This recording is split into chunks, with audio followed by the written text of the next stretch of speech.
What's going on, everybody? You are watching Dallas Mavericks Today by Chat Sports. I'm Jeffrey Cooperstein. Happy Friday to you guys. Hope everyone has a great Memorial Day weekend and stay safe out there. Wanted to talk to you guys about the latest Mavericks rumors surrounding the draft and surrounding Cooper Flagg and whatnot. And I thought Mavericks CEO Rick Welts had something really interesting, we'll call it, to say about winning the lottery and about Cooper Flagg. So let's hop right in to what Rick Welts said here. The excitement around this for our fans is just unbelievable. I can't imagine a more dramatic change in fortune. In fortune? How is it fortunate? It wasn't luck that you traded away Luka Doncic. It wasn't unfortunate. You didn't have bad fortune, and Luka didn't just leave this team voluntarily. No, you kind of did it on your own. You put that shit on yourself. It's not a change in fortune. It wasn't just bad luck. No, you made the mistake of trading him away. I don't believe in fortune of trading away your best player. Like, you can say unfortunate would be your best player, like Kyrie Irving, tearing his ACL and being out for a year. Unfortunate would be, unforeseen circumstances happening. This is unfortunate circumstances that you created on your own. The trade was the worst unforced error in NBA history. You get the chance of correcting said trade by way of extreme luck. You had a 1.8% chance of being able to select Cooper Flagg, and you fortunately won the NBA lottery. That is the fortunate side. The unfortunate side of trading Luka away, you do not get to erase from your history, so to speak. Like, I just, the way of the manner in which Rick Welts said that just kind of rubbed me the wrong way. It's like, yeah, you do get the chance to draft Cooper Flagg, but it's not because you did anything to do it. And that's why I don't think Nico Harrison is off the hook whatsoever. He doesn't get credit for drafting Cooper Flagg. He doesn't get credit for creating the circumstances that led to the Mavericks being able to draft Cooper Flagg. It was handed to him on a silver platter by the ping pong balls in Chicago. He gets no credit whatsoever for this. And, I'm sure that if the Mavericks have success next year, that he'll absolutely take credit for it. As if I were in his position, I would be doing the same thing. But everyone can see that he is not responsible for this. And the luck of the draw is why the Mavericks are going to be relevant again. Because if they didn't and they still had the 11th overall pick in this draft as opposed to number 1, we'd be sitting here for the next 10 years wondering what the hell is going to happen to this franchise. Instead, they get the chance to draft their third generational player over the last 20 years, and they get a chance to rectify what was the worst mistake in NBA history. Not the worst misfortune, the worst mistake. Look, I still think the best course of action is this. I still think moving on from Nico, letting someone else draft Cooper Flagg and build this thing back up is the best course of action going forward. I know that's not going to happen because I know Anthony Davis is going to stay here. I know Kyrie is going to stay here. And if you did move on from Harrison, then you're losing both of those guys. But if it were me running the show, I would have fired him already, and I would have made a new GM hire. Cooper Flagg would still be a Maverick, and somebody else would be running this organization. Though I don't know why that was such a trigger word for me, but the word misfortune, I just did not like that. Because it wasn't misfortune. It was your own unforced error. But if you're excited for Cooper Flagg on a more positive note, hit that thumbs up icon. All reports is he's going to be a Maverick in about a month or so. Can't wait to see Cooper Flagg in the blue and white of Dallas. So hit that like button if you're excited to see the Dookie here in Dallas. We will get to the rest of the show here in just a few moments, but I do need to tell you guys about our sponsor, which of course is PrizePicks, America's #1 daily fantasy sports app. PrizePicks has over 10 million members and billions of dollars in awarded winnings, making daily fantasy sports accessible to all. You just pick more or less on at least 2 players for a shot to win up to 2,000 times your cash.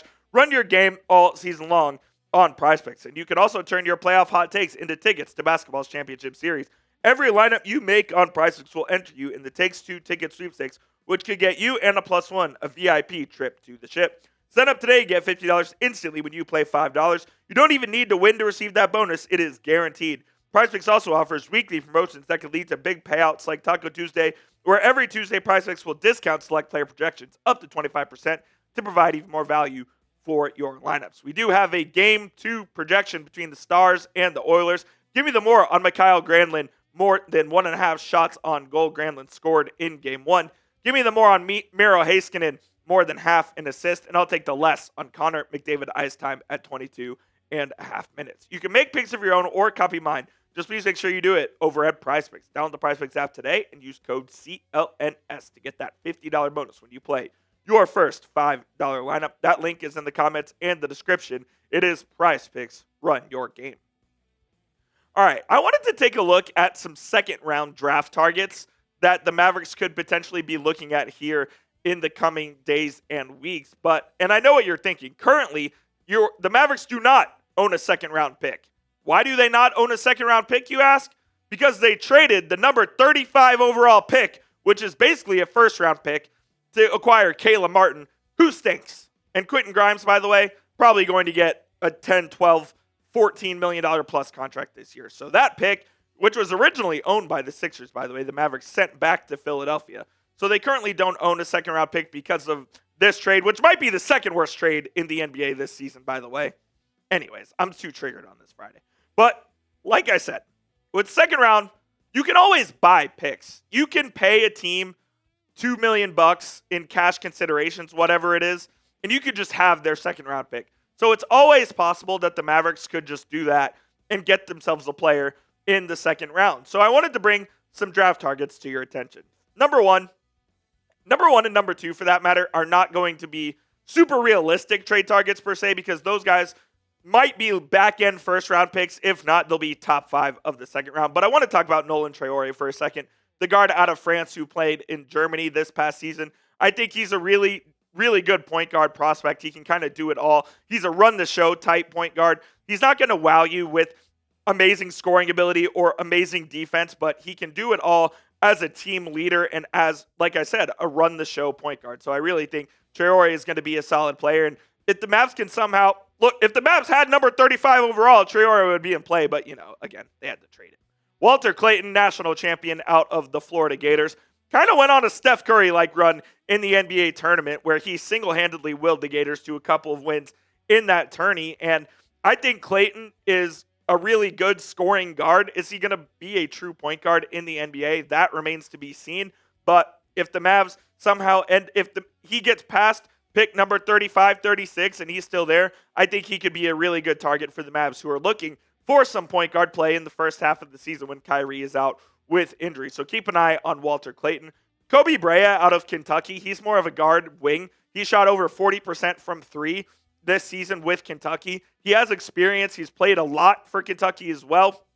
About 6'7", pretty good defender. Koby Brea is someone that I think the Mavs would like because of his defensive versatility. Kam Jones, he's a true point guard. He played guard for Marquette over with Shaka Smart there with the Golden Eagles. Averaged, I think, over 5 assists this year as well. And again, another one of those guys who is really experienced and played in a winning system over at Marquette. And then Tyrese Proctor, the guard out of Duke, who was a very highly rated overall recruit there at Duke. He spent 2 years with John Shire over there out of Australia. Think he's kind of like a Nolan Traore, where he's a run-the-show type of guy. Not super efficient as far as his scoring goes, but I think he has all the abilities to be like a 10-year backup point guard in the NBA, kind of like a campaign sort of, where he can really have a long, prosperous career in the NBA. So there are some 5 guys to just look at and keep in the back of your mind. Again, the Mavericks don't have a second-round pick as we sit right now, but that can certainly change. And who knows? I don't know if the Mavericks even want to trade into round 2, given where they are with the apron and whatnot and the luxury tax and salary cap. It's extremely possible that the Mavs just want to stand put, take Cooper Flagg number 1 overall, and